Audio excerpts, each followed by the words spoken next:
Hi, my name is Marika Sardar and I'm a curator at the Aga Khan Museum. Today I'd like to talk to you about an object from our vaults, a bowl made in about the 10th century somewhere in the region spanning northeastern Iran, Turkmenistan, and Uzbekistan. Today the region is divided up among several different countries, but at the time the bowl was made, it was united under rule of the Samanid dynasty, and we think the bowl was created in one of their two major cities of Nishapur or Samarkand. The bowl itself is made out of a reddish clay that was available to the potter and that you can see on the bottom of the object, which remained unglazed, or on the sides where the glaze has separated from the surface. After being thrown on a wheel, the bowl was covered with a white slip made of diluted clay and then decorated with additional slips tinted red and black.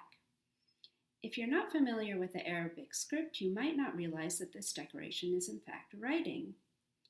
And it spells out a phrase translating to, "Knowledge is the noblest of values."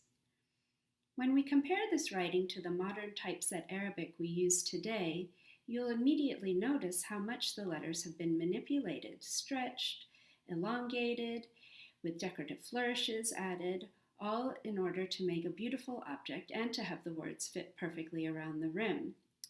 That means it's quite difficult to decipher this kind of inscription, but once you figure out the conventions for manipulating the letters, you determine the decorative flourishes that have been added in between them in order to perfect the spacing, and even determined the inventive flourishes added by restorers, you're rewarded with the reading of a beautiful aphorism.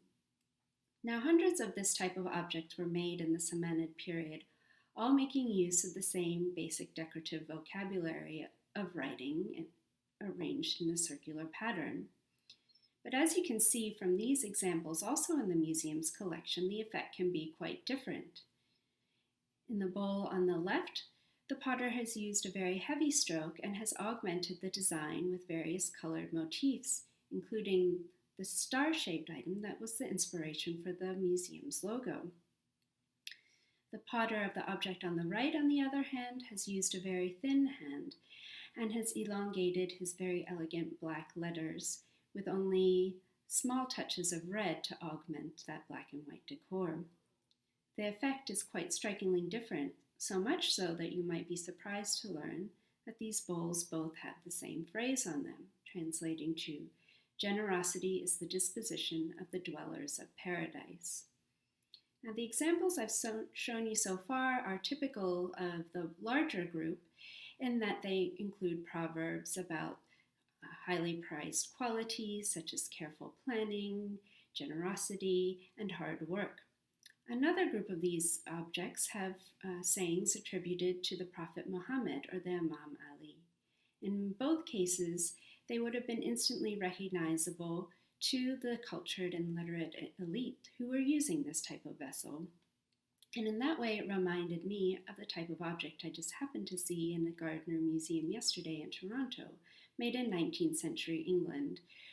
Around the rim is written very prettily, "Waste not, want not," a phrase immediately recognizable to us who are native English speakers.